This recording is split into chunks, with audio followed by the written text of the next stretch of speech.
By the way, I finished 7th behind a 5 lineup train last night.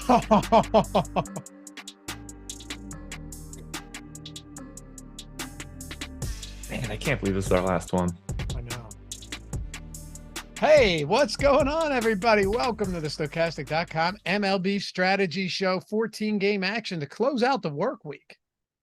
God, I wish I was back for those. I wish I was around for those radio days, man. It would be the best. Hey, 14-game action today. You're listening to the MLB Strategy Show. We're breaking it all down right here. Don't you touch that dial. I'm Dave Loughran at Lofty_D on Twitter, joined by Josh Engleman at Josh. I think I could pull that off, dude. Well, yeah, you've got the voice for radio. I think yeah, but you wouldn't see this face, and that would be. I've got the face for the big screen. How you doing, man? I'm good. I'm irritated. Mookie Betts didn't need to homer twice yesterday, or I would have finished second in the relay throw.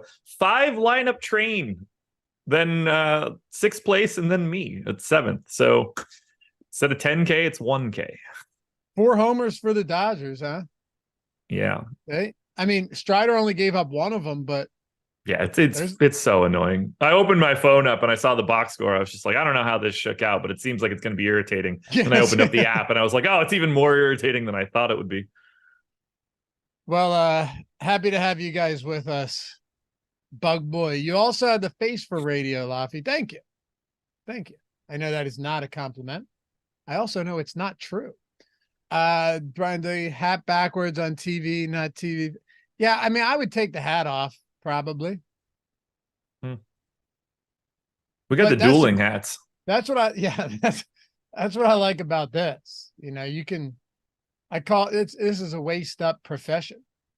I don't have any trousers on right now. Man, I would make so much more money if it was a waist down profession. Yeah, it'd be some weird like micro fetish type site that you'd be crushing on. Hey, man. Everybody that wants a monster wants a micro. Those probably exist, by the way. I mean, if you want to have an OnlyFans and you have like the ultimate in tiny members, I think it'll print money. You're crushing. Yeah, the last thing you want to do, honestly, is be me, some generic average dude. I've watched enough 600-Pound Life episodes to know that there's some weird fetishes out there. Like, people were paying this girl a lot of money just to eat, full banana pudding cakes on TV or on live streams. And they were paying her a lot to do what she loved. I wonder what happens to the people that got exploited on shows like My Strange Addiction and stuff. Can those people just go to OnlyFans and just eat couch cushions for fucking 8 hours a day? Yeah. Honestly, the dude that was in love with his car and he's just like making out with the front hood and shit. Yeah, wait till he gets to the back, if you know what I mean. Yeah, there's a flashlight and a tailpipe. And then you have this wild NPC stuff. That is, I mean, if there is anything, spitting on those glizzies and taking them down, brother. If you get 100 of that, going into overdrive. if there's anything that signifies the complete downfall of society, it is this NPC, glizzy gobbler. I'll tell you what, that stuff was intense. By the way, happy to have you guys with us. This is the last show today and tonight are the last 2 shows Josh and I will be doing together for a while. And we appreciate your support throughout the season. We've had an awesome time. Baseball's not going anywhere. Josh will be sticking around. You're going to be doing solo strategy shows, right? Monday through Friday for the rest of the season. Which is always a good show. So don't go anywhere if you're sticking around for baseball. I know many of you will be. But thank you guys. This has been a lot of fun. We still got 2 full shows to break down, but just throwing it out there for now. What'd you say? I'm just thinking about all the NPC stuff. Maybe that's the reason this is going to be our last show. We're going to be getting all the glizzies by the end of the deeper dive. Yeah, we should open that up. Jordan, is there a way that people can gift that? What is it, like ice cream and what's the other one? Ice cream, so good. Ice cream, so good. Ice cream, so good. I'd be like a cowgirl. Dan Soder was on with Gillis and Matt McCusker. Oh, yeah. That. It was, he's the best, man. His girlfriend, what's her name? He's Katie Nolan's guy. His gal's Katie Nolan, right? True. Yes, correct. Soder's made it, man. He was on Billions. It's a good dude. He's Funny. funny as hell. He is. It's the Randy Savage impersonation that is so yeah. Oh yeah. That wasn't that bad. But hey, I've been doing a Macho Man impression since I was 5 years old, man. You can get us 33 years. Hit that thumbs up. Subscribe to the channel. Goes a long way for us. We're only at 19. Come on, man. We got 14 games we got breakdown here. 19 likes. Atone for your sins before we head into the weekend. And if you're listening after the fact, watching after the fact, leave a comment down below. We know you're out there. We see you guys. And if you want to listen in podcast form, maybe you don't have YouTube Premium, don't want to leave your phone open on a long commute to work, check us out in podcast form, whether it's Apple Podcasts, Spotify, all that good stuff. We got you covered. Appreciate it in advance. All right. Humble just said, Laffy, I must say, without lineup generator depositing money. Oh, okay. Without lineup generator depositing money, with lineup generator for the past 3 weeks, I've banked $4,500. That is awesome, dude. That is awesome. Love to see it. Yeah. Love to see it. It's 440. It's 448 for the first week. Or just get all of the MLB premium platinum for $9.95. Ownership, top stacks, top pitchers. What else, Josh?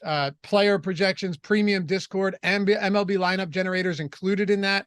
That's $9.95. You're getting all of it. We'll run the lineup generator in a little bit, but link in the description and in chat for all of that. $9.95.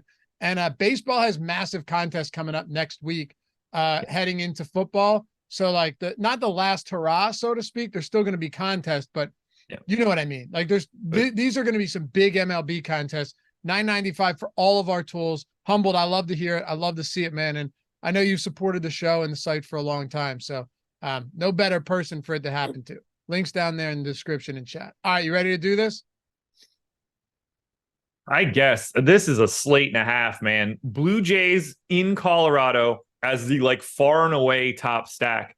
I just ran my pitchers. I have 1, 2, 3, 4, 5, 6, 7, 8, 9, 10. I have 10 pitchers between 10% and 17% owned. I've got half the slate in 15% of my lineups. Wow. This is awful. Awful. Wow. Yeah. And by the way, Chris Williams, $20 super chat, said 5 Marlins in the winning lineup. Great take, Josh. Didn't win another 11K, but made a couple thousand for your great take. Thank you, good sir. Thanks for the super chat, man. Congrats. Yeah, but just laying the landscape for this. There's Toronto at course, like you said, against Chris Flexen. And then there are some other good spots. You know, Boston against Jordan Lyles. You're not going to turn your nose up at that. Colorado, we can talk about against Ryu. There are a few, but then, it falls off a cliff here. Looking at some of the pitching on this slate as well, there are a few pitchers that are going to stand out and look pretty solid. But like you said, how flat is it going to get? Not just from pitching, but also from stacks outside of Toronto and Colorado. Yeah, we are in for a hell of a night tonight. This is a very, very unique slate that's going to be pretty fun to talk about once, probably not twice. Are there some games that you think are I don't ever just want to wipe slates off the board, but are there some games that are just wholly unappealing from both sides?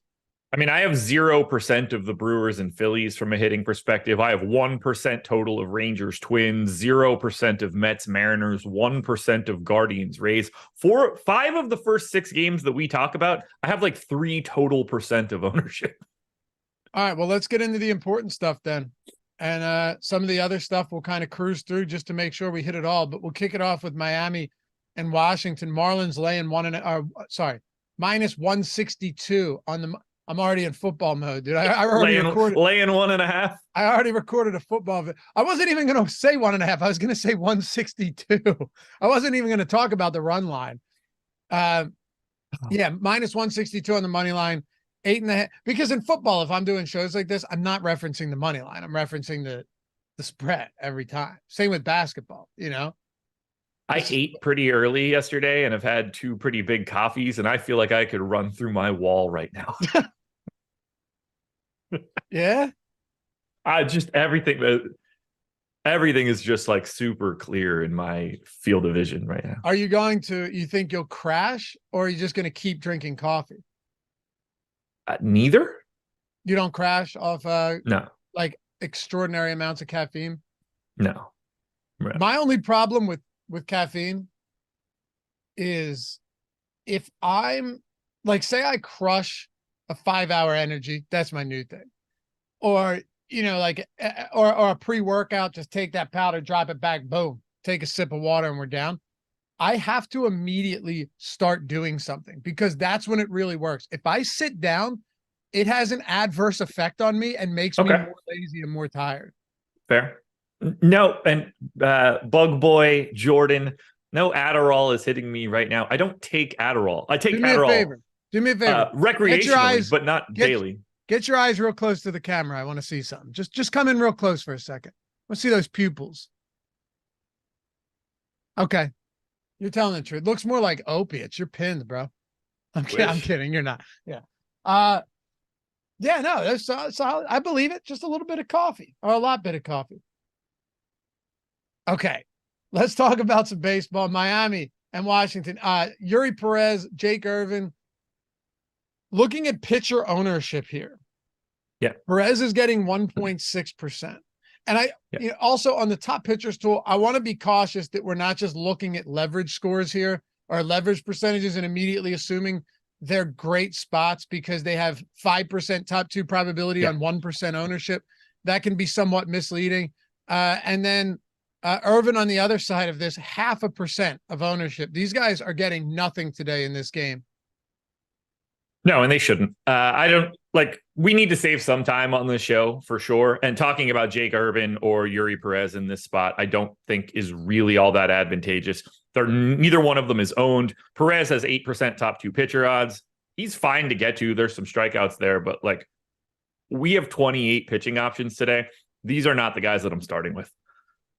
What about hitting options then? Like, if we're not, I have the Marlins once again. I could have used a little bit more. Those dickheads. I was ready to drive down to Miami and try to move that hurricane over Miami instead of the other side of Florida for the way that they hit yesterday with runners in scoring position. I had a ton of the Marlins, an absolute ton. And they repeatedly decided, you know what? What I'm thinking we should do today is not succeed at all. And that is what they did over and over and over again. The Miami Marlins yesterday were 3 for 14 with runners in scoring position. I watched Arias strike out yesterday with guys on. This dude strikes out less than basically everybody in the league. He got up with the bases loaded and hit a ball that ended up into a double play, second to short to third base, because they let it drop in the infield. It was the most infuriating game I've ever seen, and yet I'm running it right back. They're 3rd in ownership, 5th in top stack, 4th in top value. You're not worried at all about Jake Irvin. The park plays up runs, plays up power. There's a lot of power on this Miami team now. Soler, Chisholm, Berger, Sanchez, all project with ISOs north of 200. I have 15 stacks of the Marlins. I have almost 9% aggregate ownership. I like getting to Miami here against Irvin. I have very little interest in the Nats on the opposite side. Particularly lefties with a 238x ISO for Irvin against lefties, or do you not care? I don't care. Okay. What about this Tampa-Cleveland game? Tyler Glasnow, Cal Quantrill. Tyler Glasnow, not a good strikeout matchup whatsoever. Also 11,200. He's getting 5%. He does have 15% top 2 probability in the top pitchers tool, but you look at some of these other options and you won't be surprised to see why his ownership is low. Max Scherzer, 28%. Verlander against the Yankees. He's cheaper than Glasnow by 1,400. He's at 13%. Peralta against Philly at 14% is a little surprising to me, given some of the other ownerships here, and just the way that Philly has, immense power throughout the lineup. But the Scherzer thing stands out the most. Verlander against the Yankees. There are some other high-priced, high-owned guys. Glass now not getting much of that ownership coming to him at 11 too. No, it's a price tag problem here for Glass now. He's not the typical going to go deep in games. The strikeouts will be there for sure for Tyler Glass now. Now, they might not be there in this matchup against Cleveland because these dudes don't strike out. This is a very difficult strikeout matchup for Tyler Glass now. Now, he has given up quite a bit of power this season. 181 X ISO to lefties, 214 to righties, but he does strike out everybody. The problem is at 11-2, I don't know how you want to do this all that frequently. You'll be able to find the salary to do so. Bats are just going to exist, but he's 6% owned. That feels about right. He's just like as bad of a value as you can get as a pitcher. On the opposite side, Quantrill is essentially unowned. That should not be all that surprising, but he is 5,300. I have a little bit of him as a value pitcher. There's going to be a couple different versions of him at the bottom. I don't think that he's anything special, but he's unowned and saving salary at pitcher. There's a couple options that are just like fine that aren't going to get any ownership. He happens to be one for me. That's not me thinking that Cal Quantrill is any good. Yeah, you have Toussaint down there against Detroit. Yep. I've got Dakota Hudson. I've got Jordan Lyles in some lineups. Like, sometimes you're just picking up some slop at the bottom. Yeah, not because you feel good about it, but because it might be necessary, particularly on a Coors slate. Yeah. You like Tampa Like if Toussaint's getting 10% ownership, I'm willing to just find somebody that isn't him. Sure. I mean, it's a great spot, but also it's Toussaint. You have any Tampa bats today against Cleveland? Not as much as I thought I would get against Quantrill. This is a tough park for runs. It's a tough park for righty power. So for right now, they're 5% owned. They're 8th in top stack. I have them 9th. I basically don't have Tampa. I don't begrudge anybody getting there, but they're pretty far down the line for me. And for Cleveland, I have absolutely no interest against Glass now. It's not like Glass now is getting any ownership. You don't get any benefit. It's just a really hard spot. You want to go to like Jose Ramirez because Glass now has had some power problems. Fine, but I don't really like Cleveland in any way. I have one share of Miles Straw, and that's it. I mostly don't have this game. The most exposed that I am is Cal Quantrill, which I don't like. Hey, Rodney Miles, thanks for the super chat, man. Appreciate you. Thanks for the support. Seattle and New York match, 7.5 run total here. Logan Gilbert, Kodai Senga. All right, well, right now we've got Kodai Senga coming in with 7% ownership, 9,600 against Seattle. Interesting. Where do we have Logan Gilbert at? 8%. So both of these guys aren't unowned, but they're not popular either. Like which is funny. There's 3, 4, 5, 6, 7, 8, 9, 10, 11, 12, 13, 14, 15, 16, 17, 8. All right. Yeah. 18 pitchers that are lower owned than Senga, and he's only at 7%. 19, including Senga, that are lower owned than Logan Gilbert, and he's at 8%.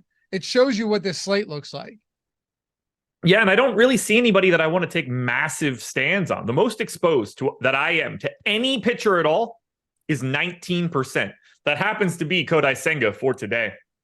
He's 8% owned. He's 9,600. There's some strikeouts in the Seattle lineup. The park is great. I like getting to Senga. I think he's just a good pitcher at this price tag. I also like getting to Logan Gilbert. It's basically the exact same scenario. He's $300 cheaper. I have him projected slightly worse. He's slightly worse than the top 2 pitcher odds, but he's 10% owned. And I think that he should be. Having either one of these guys in the 10 to 20% range is going to be where I end up. I do think Kodai Senga is maybe my favorite or second favorite option for GPPs, but it's a very blurry top of that list. I don't know. I was a little surprised that he was only 7%. I mean, it's probably the salary there. You also have Verlander at essentially an identical price point going up against the Yankees, right? I mean, if Verlander and a couple other guys in this spot weren't similarly priced or in decent enough matchups, you're probably getting more than 7% ownership to Senga. I mean, there is certainly upside in this matchup. Oh yeah, they're absolutely both sides of this. You're going to be able to get to good plays at normally reduced ownerships for what you would expect for that guy's talent level. And that's what we're seeing here for Senga and for Logan Gilbert. Now, that said, I don't want either side of the hitting here. 18th in top stack for the Mariners, 25th for the Mets. They are 1% and 0.7% owned. Like, I don't have either one of these teams. I can't imagine wanting to hit the stacks against the pitchers that are good that also don't give you any leverage. Like, there are a lot of situations today where teams have ultra low run totals, but the pitcher they're facing is good and not owned. I am running away from those spots today. For sure. And both of these teams, New York Mets, 3.9 run implied total, 4.1 for Seattle. Neither team looking all that impressive. No. It does seem like an interesting game for pitching just because there's little ownership going to this. I think we probably move on outside of that, right? I don't like this we're going to have 280 available guys to roster today. Yeah. The guys on the Mets and the Mariners just aren't those dudes. Minnesota, is that a number? Is that actually 280? Yeah. 10 per team. 28 teams. Oh, you were including pitching. Yeah. Gotcha. Okay. I was going to say, if it wasn't like a 10 times 28. 252. What? 252. There you go.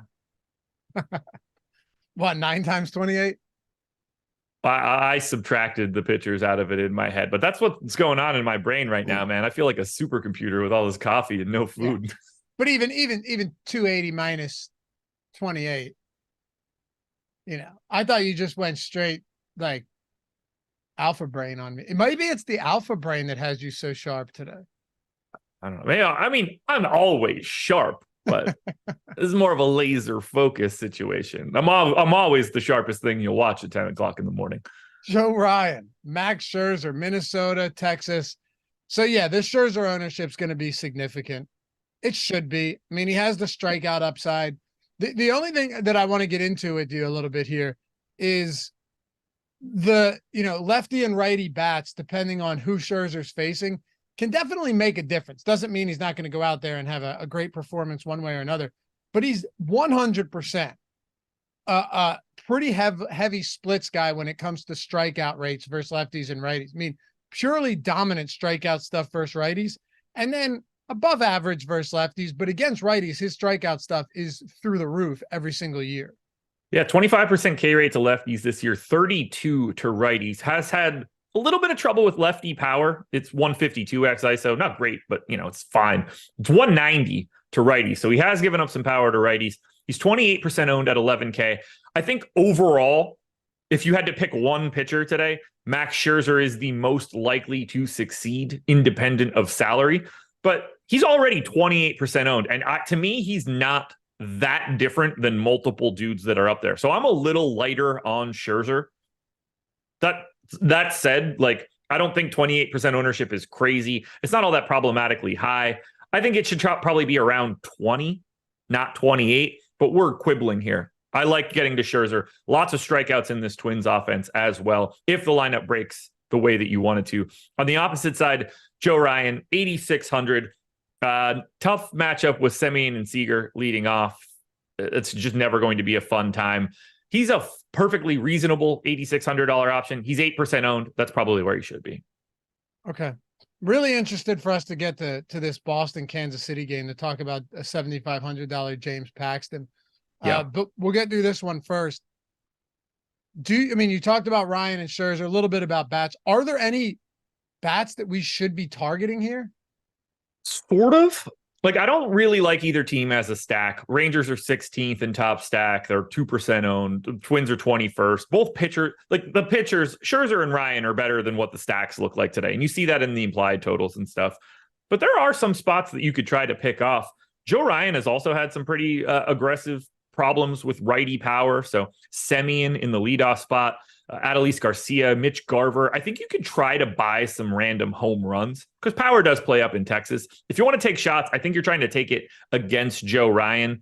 For Scherzer, it's the righty power problem. So if you want to go to a $4,200 Carlos Correa, I think that's okay here. But I just don't see the priority of going to Rangers or Twin stacks. Can they succeed? Of course. Is it likely? No. Yeah, well, the next game, is Boston and Kansas City. Mm-hmm. And it's James Paxton at 7,500 on DraftKings against Kansas City. 9.5 run total here. Now, understandably, James Paxton has had some struggles lately. I'm willing to give him the benefit of the doubt on a couple. Like, face the Dodgers, things can go wrong. You know, you face Houston, a lot of times things go wrong, and they did. He didn't get out of the 5th inning in either of those. Only went 4 against Houston. Washington, whatever. But the strikeout stuff has been down recently. That's worth considering. This is the best matchup he's had since he faced Kansas City back on the 10th of August, went 5 scoreless with 6 Ks. That's his best start since, mid-July. The interesting thing to me isn't that James Paxton is facing Kansas City. It's that he's facing Kansas City and he has a mid 7K price point. You would think that even though he's struggled lately, he would at least be like low 8K range or something, but he's not. He's mid 7K. Weird dude today. 22% owned. I think he's pretty significantly over owned, but you do even in this spot at that price. Yeah, he's a good point per dollar play for sure. But 8% top 2 pitcher odds, 9% top 2 value odds. I have it at the same spot. Like that's our top pitchers tool and mine personally. I think he should be like 10% owned, somewhere in that neighborhood. It's a fantastic park. It limits power. His biggest issue has, I guess, been righty power, but it's only a 158 x ISO. It's the strikeout stuff that's been really weird. And because he's a lefty, I assume Kansas City runs this one out the wrong way and gives him righties. Right now, they're projecting 9 righties.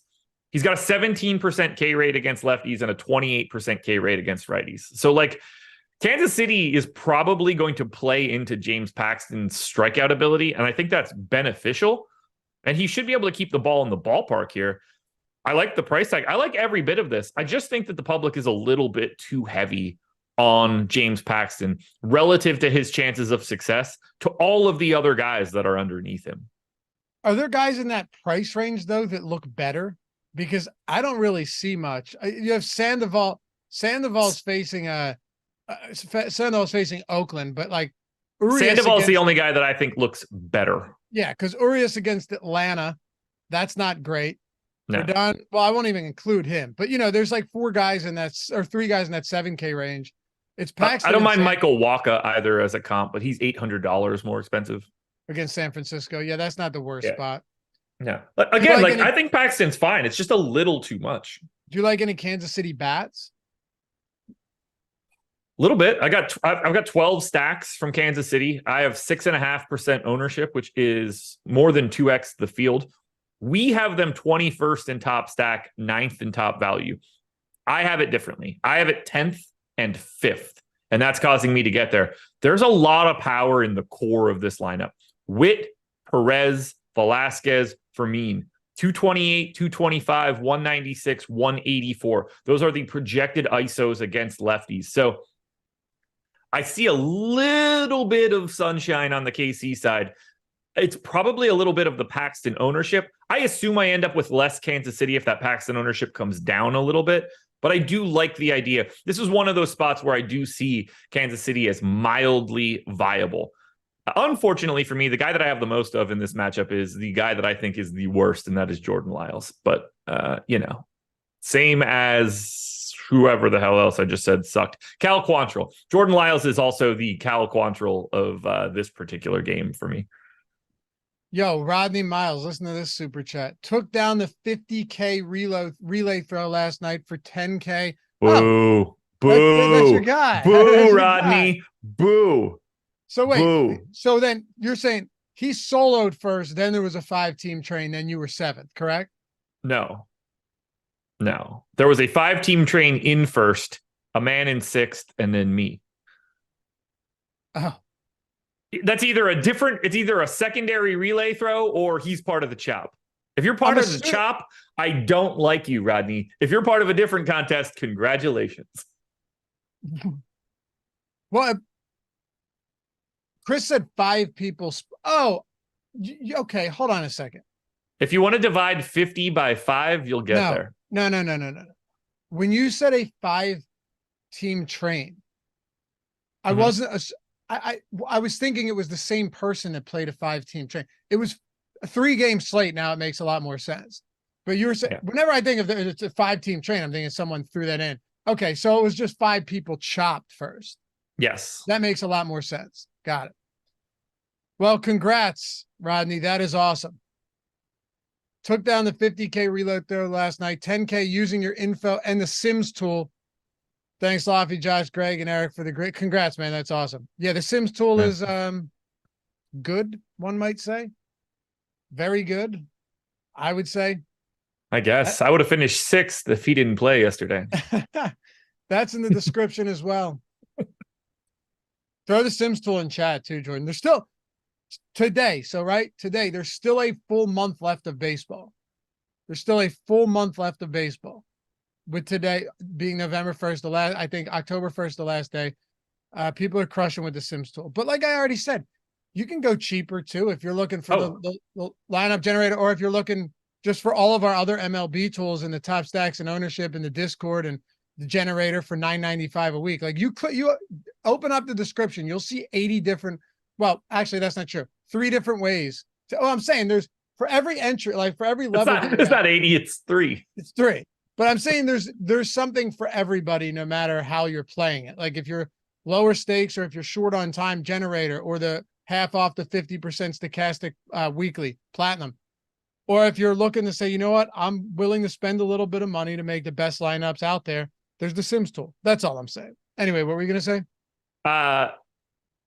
Rodney finished first solo in the night slate, 2-gamer for 10K. So, Rodney, I'm very happy for you. Congratulations. You had no tie to me having less money. So I'm very, very proud of you. I'm glad you listened. Congrats, man. That's great stuff. That's good stuff. Late night relay throw. Love it. Anything else from this Boston, Kansas City game? Well, actually, yes. Boston bats against Jordan Lyles. We haven't touched on yet. That is a big spot here. Second highest top stack probability. Far behind Toronto, but still 7.3% on a 14-game slate. That's significant enough. They are getting some decent ownership, 10.5% aggregate ownership today, going up against a bad right-handed pitcher. Yeah, I think they're a little over-owned. They clearly look great. They're second in our top stack tool. They're second in mine, but 10.5% owned, 6% stack score. I have 5 stacks. I have 5% ownership, but I'm half the field on Boston. Clearly targeting against Jordan Lyles is a good idea. Lyles is awful. 218x ISO to lefties this year, 235 to righties. The only saving grace for Lyles today is that he's in a Kansas City park that has an 80 park factor to lefties and righties for home runs. So it's an interesting spot for Boston, and I expect them to get to Lyles, but the park might save them. So I'm going to end up being a little bit lighter if everybody's getting here. I just think there are going to be comparable options. If this were a different park, it might look a little bit different for me, but like Lyles doesn't get any ownership, obviously. So I like Boston, but this is probably one of the spots that I see as an easier fade at the top. Okay. We're talking large field for this, by the way. Also, but just because of that ownership, right? Yeah. It's just, it's unnecessary for today when you've got, I don't know, like the Rockies, for example, who we'll get to in a bit. Also, like you said, not a wildly appealing park for home runs at all. No. Boston and Philly and Milwaukee. So I think we'll get through this one quickly. Hit that thumbs up too. Almost at 50 thumbs up. If you haven't done so yet, take a second. Hit that. Show a little love. It's okay. We forget. I'm just here to provide a little subtle reminder that your support helps us keep the lights on around here. And I mean that sincerely. Philly, Milwaukee, Zach Wheeler, Freddie Peralta. All right. Can we say we're fading bats in this game on both sides? Yes. So then let's talk a little bit about pitching. Peralta, 14%. Truthfully, that's more than I thought, with Wheeler getting 5% at essentially the same price point against a worse offense, in my opinion. So I match Peralta's top 2 odds. 15% for us, 15% for me. I match Wheeler, 11% for Wheeler, 11% for me.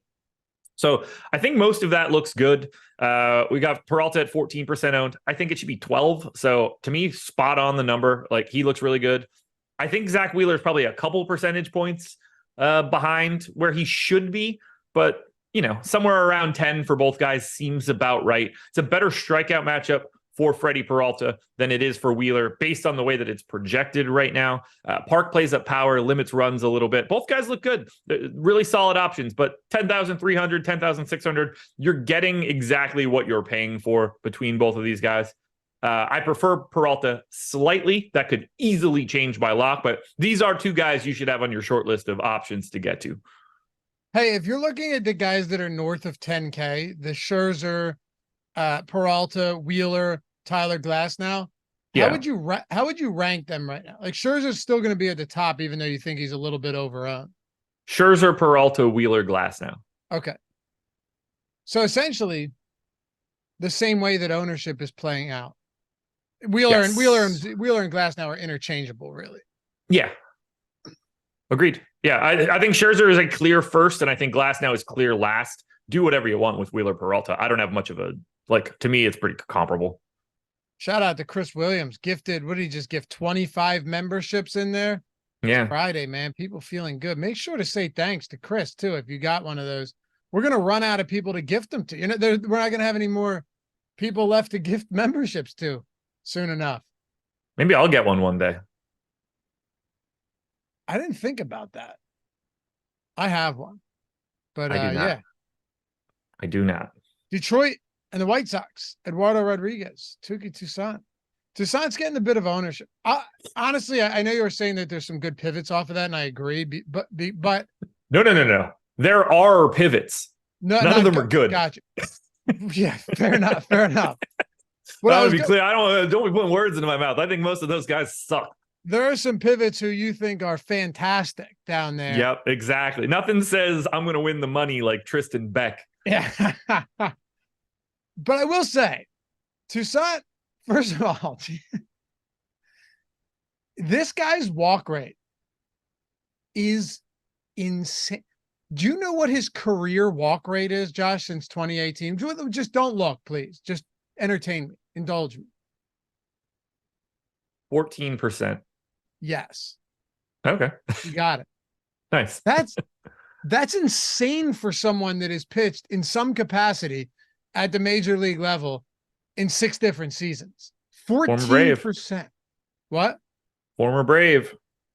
Yeah. 17% this year, 17% last year. He does have a 22% strikeout rate, though. You know, I'm not saying there's anything special about Touki Toussaint. That walk rate is highly disturbing, if nothing else, especially when it comes to just never having the ability to work efficiently into games. You would think by the innings that he's pitched over his last 5 that he's just on a tight leash, but he's not. He's thrown 98, 106, 87, 96, and 94 pitches. He's thrown 5 innings, 4 innings, 4 innings, 5 innings, and 5 1/3 because he's walking 87 batters every time out. Yeah, he's out there working hard.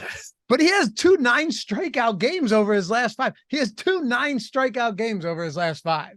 Yeah, I didn't have him for the last one, that's for sure. He's fine today. 6K, taking on the Tigers. Lots of strikeouts in the Tigers lineup. If you're a righty, you're probably going to strike out a lot against Toussaint. If you're a lefty, you're probably not. Lots of lefties in this lineup for the Tigers today. I think he should be around 10% owned. We have him 5% top 2 pitcher, 14% value. He's just a solid enough point per dollar play against a team that isn't very good. But the Tigers got Erod on the opposite side, 9,400, 4% owned. That's where he should be. He's 8% top 2 pitcher. Same for me. It's a tough park here. Power to both sides, righties and to lefties. If we're thinking about Erod any other way, he's been fine since he's been back. Little bit of power to righties, nothing too crazy. Somebody like Lubob or Eloy, I think Trace Thompson all look decent if you want to try to one-off some homers. But if you're getting to any one of these pitchers, you're probably getting to more Toussaint than Erod, but neither one of these guys are bulk options today.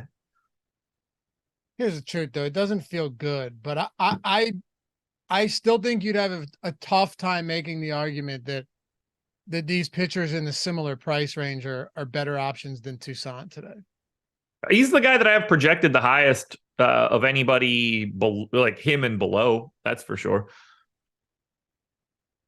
Yeah, it's not exciting, but no, there's a lot of bad at the bottom, man. That's what I was going to say. Once you get below some of that other stuff, it is ugly. It really is. I have way more exposure at the bottom than the public does right now. Also, Detroit has one of the lowest walk rates in the league. Just throwing it out there. Of the sub 7K guys right now, I am 2xing the field. On who?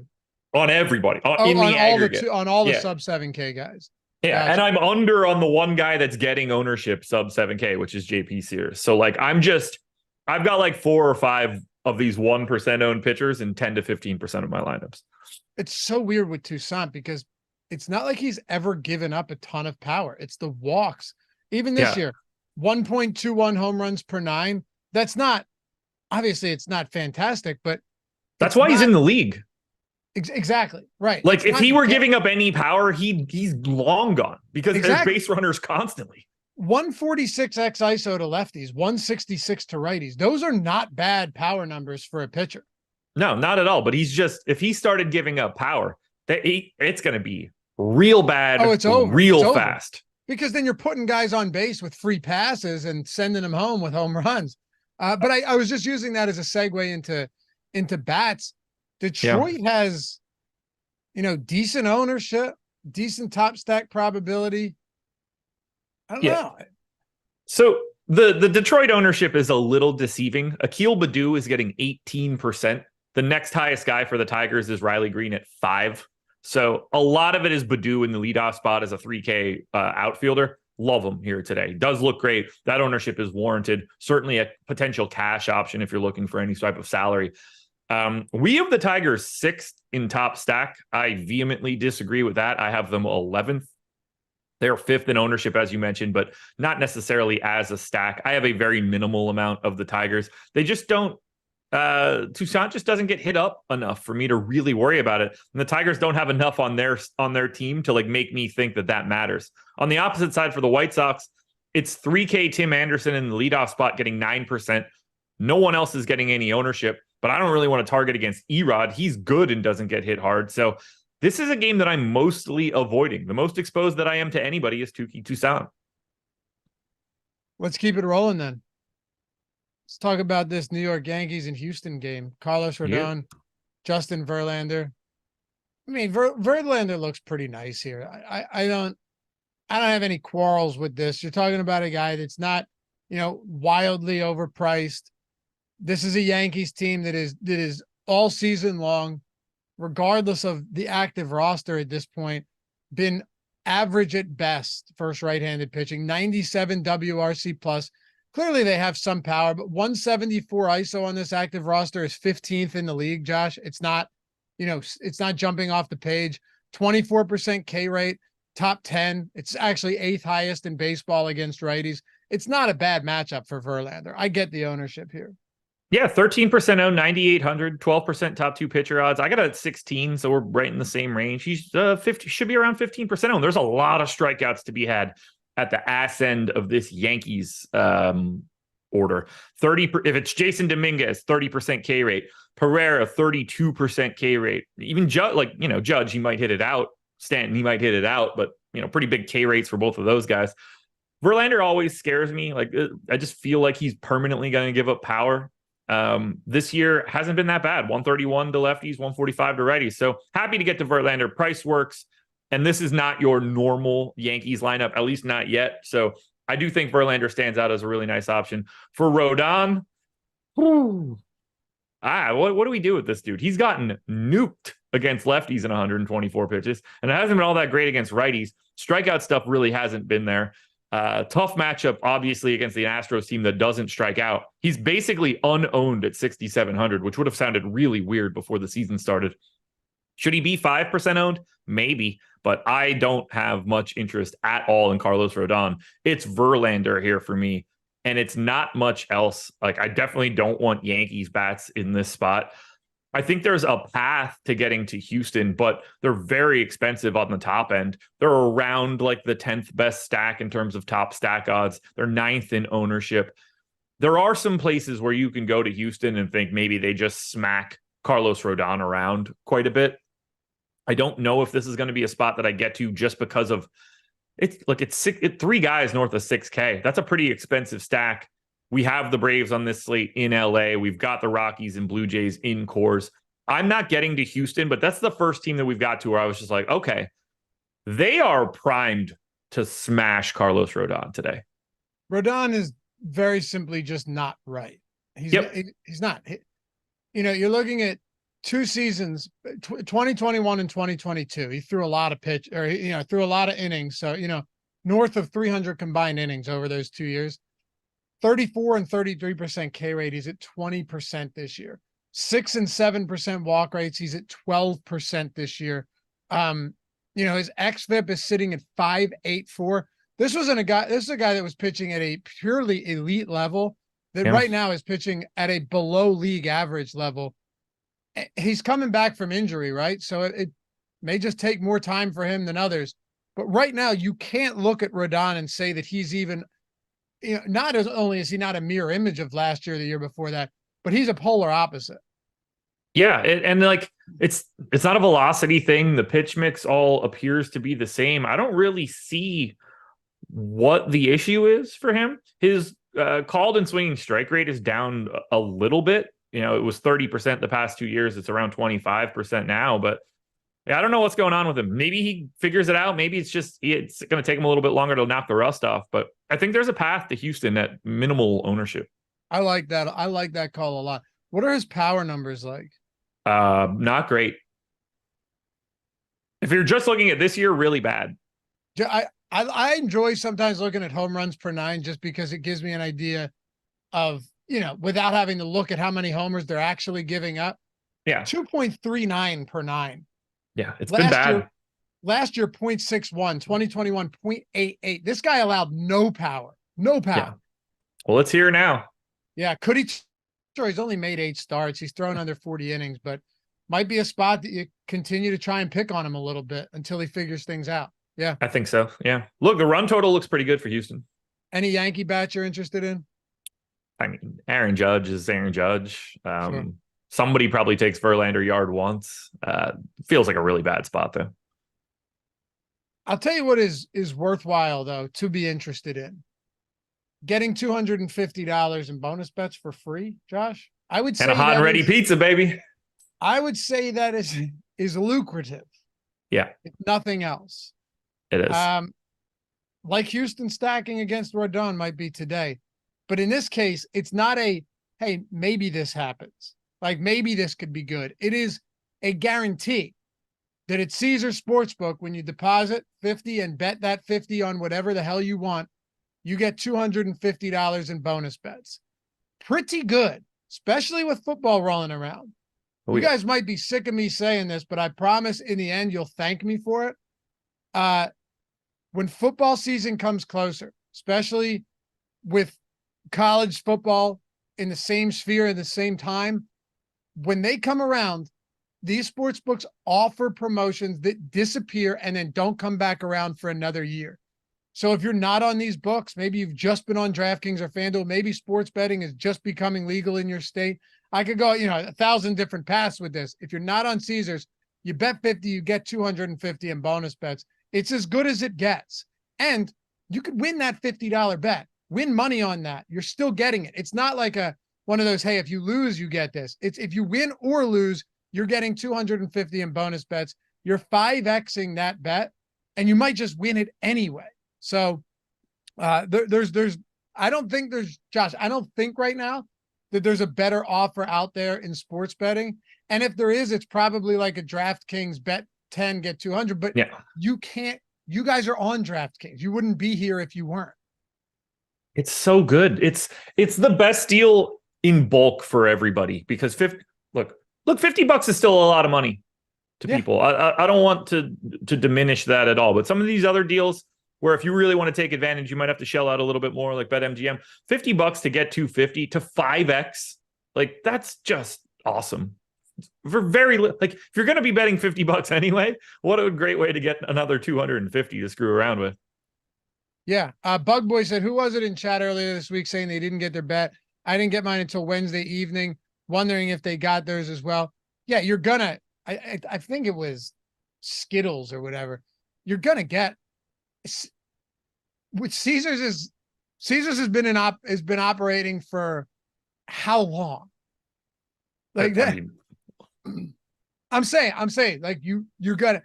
Maybe did it. What did you get it a couple days after you were supposed to? I don't actually know. I know Bug Boy just mentioned that, but the fact that you got them is all that matters. It's Caesars. You're gonna, they're not just out there to like, they're not out there to knock people off for no reason. It's a legitimate, reputable place that's been around for a very long time.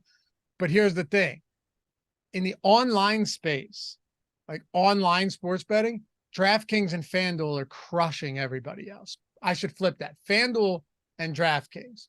FanDuel at the top, crushing everybody else. So Caesars is like, all right, we got to do a good promotion going into football season to get, to get more of that, more of a foothold in the industry and online. Now's the time to do it. If you're trying to get people. Yep. And week one of the NFL is it. Yeah, that's why they're doing it. So link in the description, link in the chat. If you click that link, you'll get taken straight there. Turn your ad blocker off. If you have ad blocker on, I have an ad blocker. I turned it. I was like, why isn't this working? I turned it off. And just for that, clicked it and I was good to go. So yeah, if you're not there yet, Caesars 50 in the 250. Get that money for the football season, man. And you must be 18 years or older to gamble. If you or someone you know has a gambling problem, please call or text 1-800-GAMBLER. All right, Toronto. No, Pittsburgh and St. Louis. Mitch Keller, Dakota Hudson. You like anything from this side or this game on either side? Not really. Keller's fine at 5%. Dakota Hudson's not getting any ownership. Add him to the list of guys I don't like that are showing up in my lineups, but neither one of these pitchers should be a priority. But if you're going to any one of them, you'll probably feel a little bit better going to Keller. From a hitting perspective, I don't really think you want the Cardinals 14th in top stack, 17th in ownership. I don't really see much there. Lefty power dies in this park. Pittsburgh's okay if you're looking for a little bit of value. We have them 10th in top stack, 5th in top value, 5th in stack score. They are 10th in ownership at 4%. It's probably Bay in the leadoff spot at 3,300 with the MPE. That's interesting. This game is basically a giant cross-off for me. I don't have really anything here, and I'm cool with it. Okay. Zach Everhart, Lafayette, I like that owner's box deal you made the video on. Yeah, man. I maxed out the bonus. It was $500 deposit bonus. I maxed it out. Why not? Can't beat it. FanDuel and DraftKings aren't giving me that bonus to play. Like, we're not getting theirs there anymore. So, and they have Superflex DFS for football. If you guys want, check out my Twitter. It's like 4 tweets ago. I did a video on owner's box, Superflex DFS, $500 bonus. I'm excited. I'm really excited for that this year because no one innovates in DFS anymore. It's all sports betting. It's true. No one innovates DFS anymore. When's the last time we've seen like real innovation in the DFS space? No, it's been a minute. Long time, right? A couple minutes, yeah. Long time. Toronto and Colorado. All right. Well, Toronto, 12-run total. You have Ryu on one side, Chris Flexen on the other side. Toronto has a 7.5 run implied total here. Colorado's still sitting at 5.6. So you've got a significant over-under in this game. No surprise. 23.5% top stack probability for the Toronto Blue Jays, 20% aggregate ownership. Their stack score, surprise, surprise, way higher than 3 or 4 times higher than any other team in our top stacks tool today. Let's start there, and then we can work around the edges on this game. Obviously, don't play the pitchers. There's nothing to say about Toronto. We did this with the Braves a couple days ago. It's the same situation. They're just not quite as good. They're 20% owned than they should be. They have 20% stack score, and they should. The most expensive bat in the Blue Jays projected lineup is $5,500 Vlad Guerrero. I think the Braves had like 5 guys that were more expensive at that time. They only have 2 guys north of 5K. They've got 3 guys in the projected lineup with MPEs. I have nothing to add here. I have a lot. I'm happy to have it. I'm neutral to the field, but I have 25 stacks of the Blue Jays. I will have some piece of this.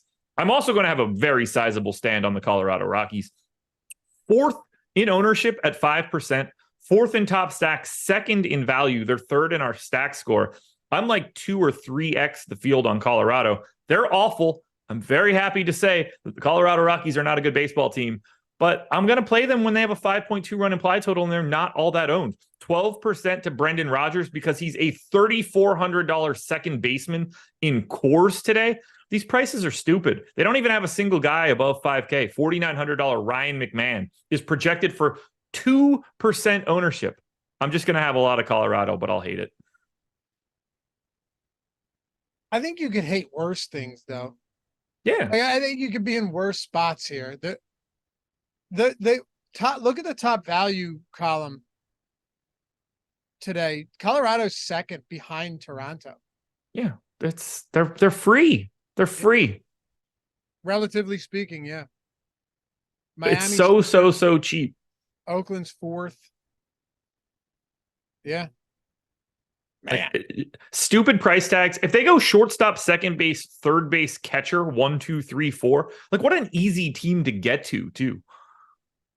Are you gonna have any Ryu today? No. Okay.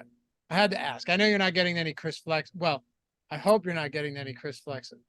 One lineup. Yeah. All right. That's just randomness. I can't control for that. Angels in Oakland.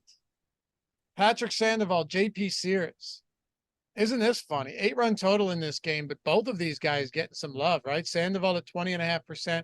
It's not a huge surprise. Look, he's not an elite strikeout pitcher by any metric, but he's facing a bad Oakland team that has a sub 4-run implied total, one of the lowest totals, second lowest total on the slate, and the lowest is Cleveland, but that's against an $11,000 glass now, right? Like all of these other low totals are against 10K plus, 9K plus pitchers.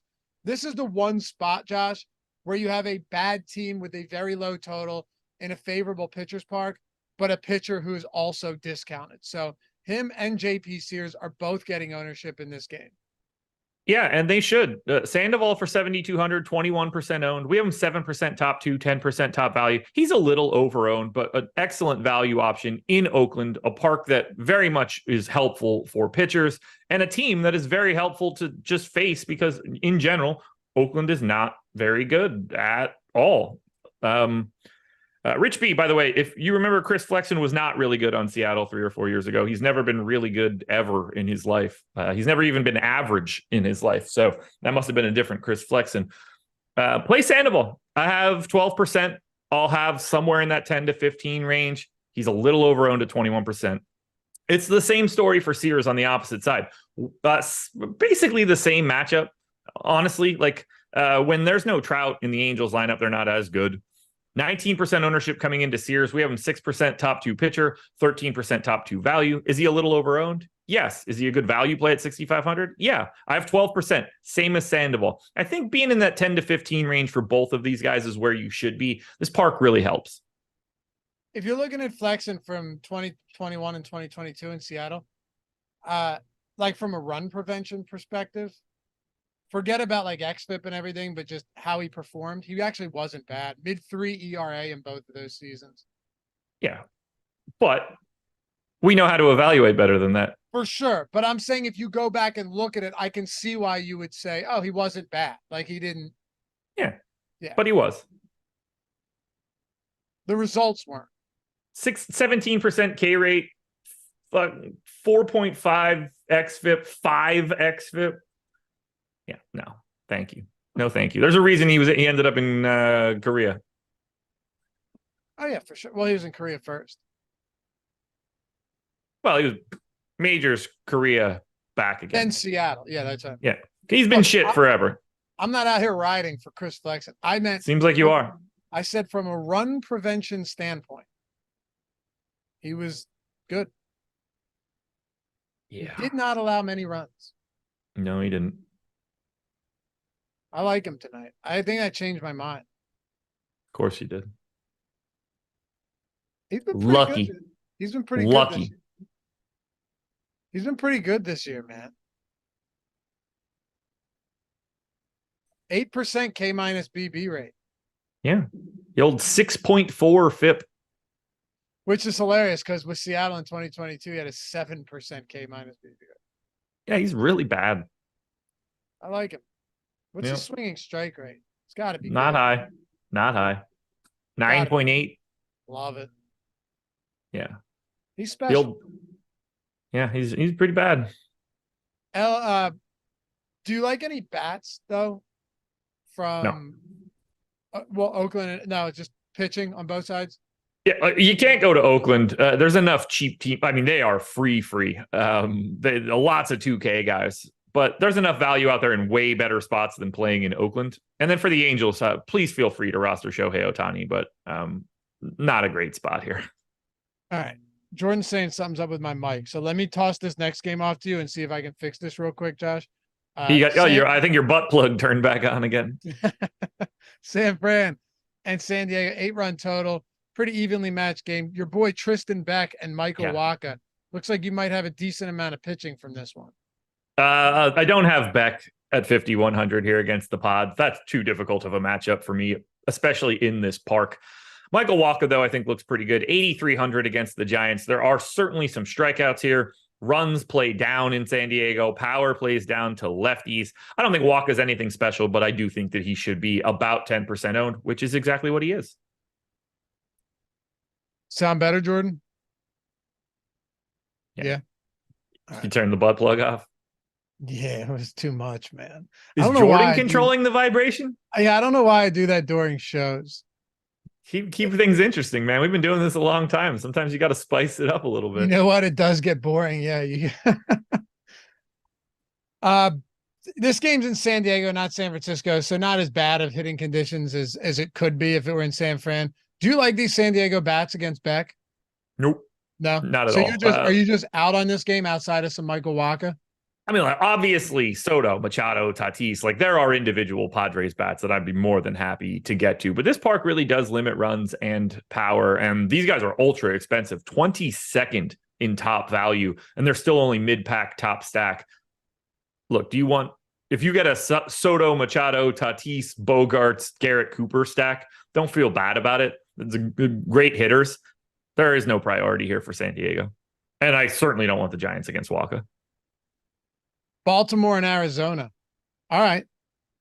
Cole Irvin, Zach Davies, 9.5 run total. This is actually, Josh, tied for the second highest total on the slate. So it's still hot out there in a bunch of parts of the country, but it's Colorado at 12 runs. And then this game at 9.5, Kansas City, Boston at 9.5.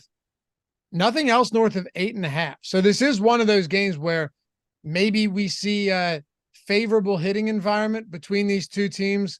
Look at top stack percentage in the top stack tool. It's Baltimore, third highest top stack probability against Davies. That's 5.8%. And then where's Arizona at? They're at 3.5%. So pretty much somewhere in the middle, but decent value score. I'm assuming you don't get to pitching here.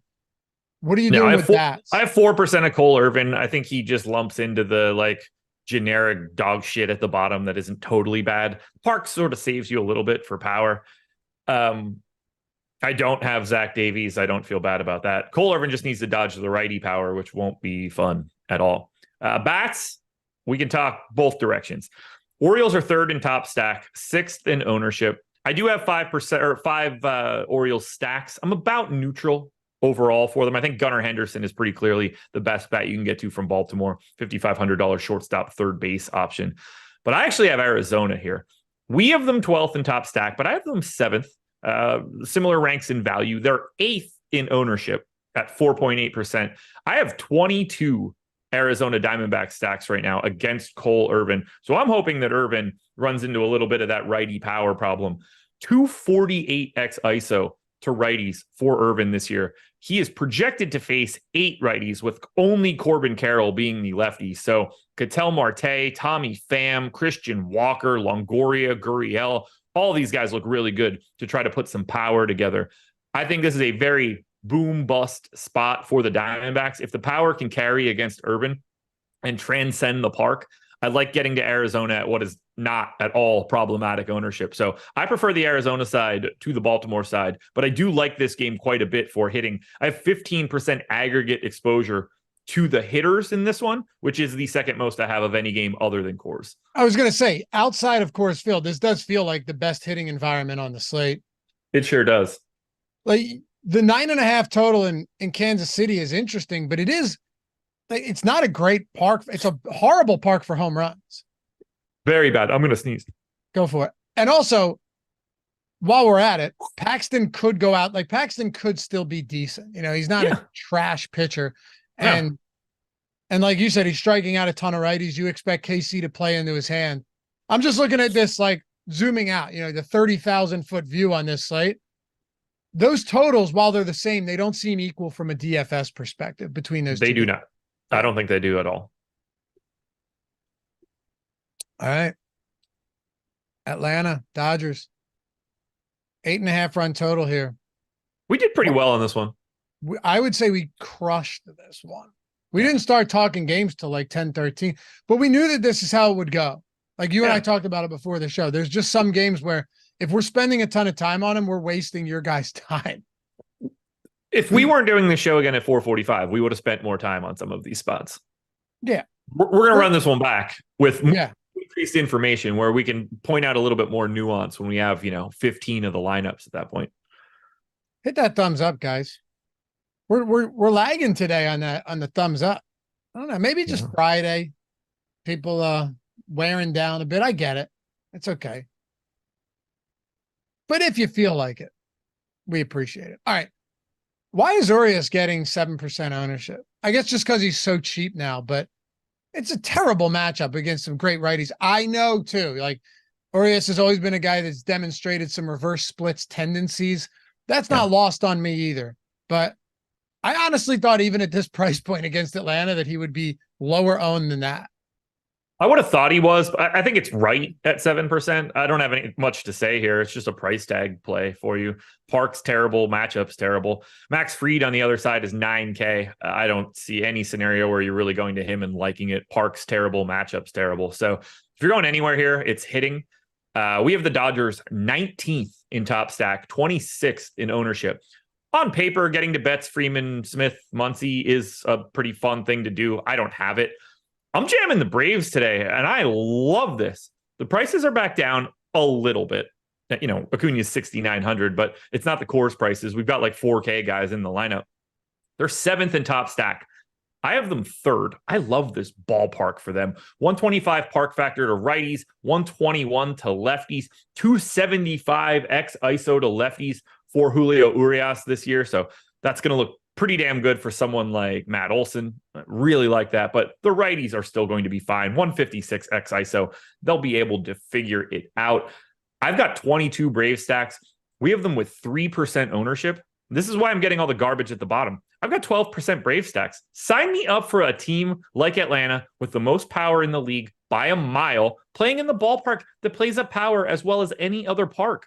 I love Atlanta here today. If you're going to be able to get Atlanta at no ownership for the first time in ages, this is where I want to be. I like that.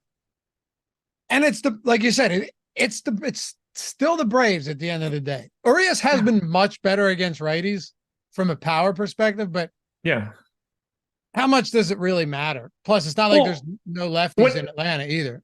When he's solid enough limiting power against righties, that's the average righty. That's not Ronald Acuna. Exactly. That's not Austin Riley. That's not Marcell Ozuna. That's not Sean Murphy. That's very different power levels. Well, it's similar yesterday to Lance Lynn, where you go, man, this guy really struggles against lefties, but he's a lot better against righties, not your normal righties. And they tuned him up. I think he gave up 3 home runs, right? Like he gave up a grand slam to Acuna.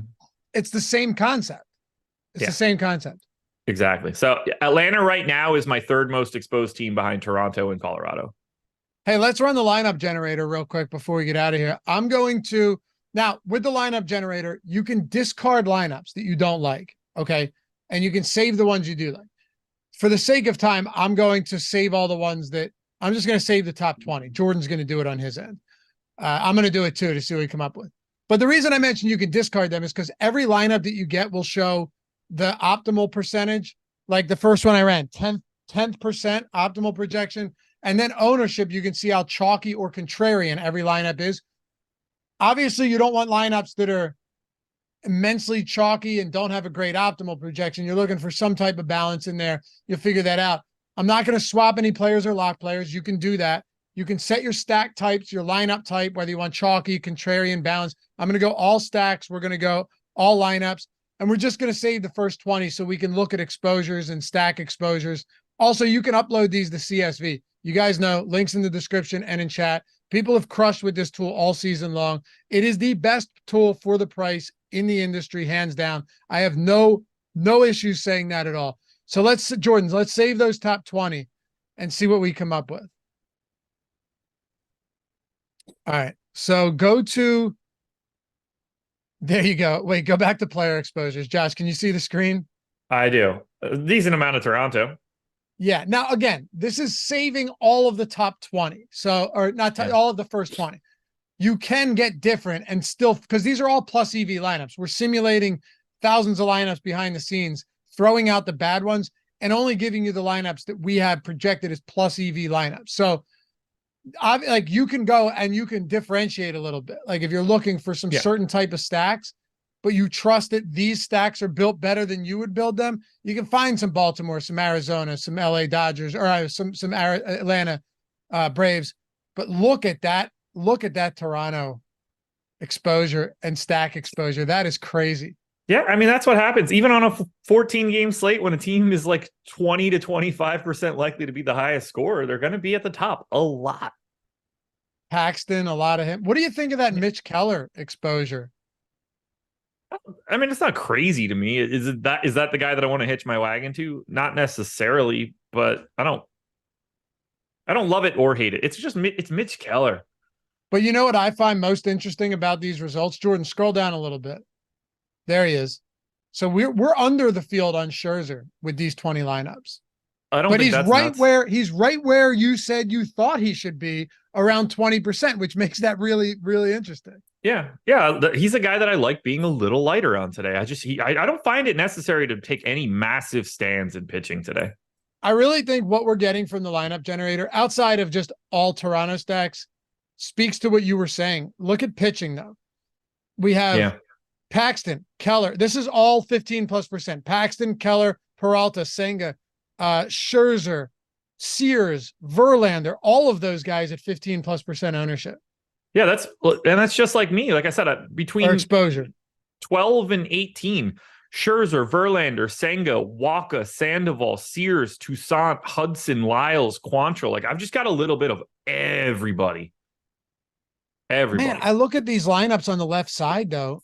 Like you're getting full out Toronto stacks with Paxton and Senga lineups as pitchers. Dude, that's big. The Toronto pricing is a problem. That they're so far and away the number one value that you can get all of the things you want today. You make incredible Toronto lineups. Like if you told me I could make what is that? Is that a five-man Toronto stack with Paxton who's facing Kansas City and Kodai Senga? That's wild. Awesome. It's awesome on paper. Yeah. People are going to build, a lot of hand builders are going to love whatever they do today. For sure. That's why I think Toronto is going to be even more popular than like you might expect, because everything fits when you try to do it. Lineup builder $4.48 for the first week, $4.48 for the first week. Or to Josh's point from last week, just get all of our MLB stuff for $9.95 for the first week. If you go into the description, you'll see it. MLB lineup generators right there, right under that, 50% off any weekly stochastic premium membership. So that gets you the Discord and all the tools plus the MLB lineup generator for what, like $5 more or something like that? Yeah, you can't beat it. It's too good of a deal. Hey, you guys are the best. Appreciate you hanging as always.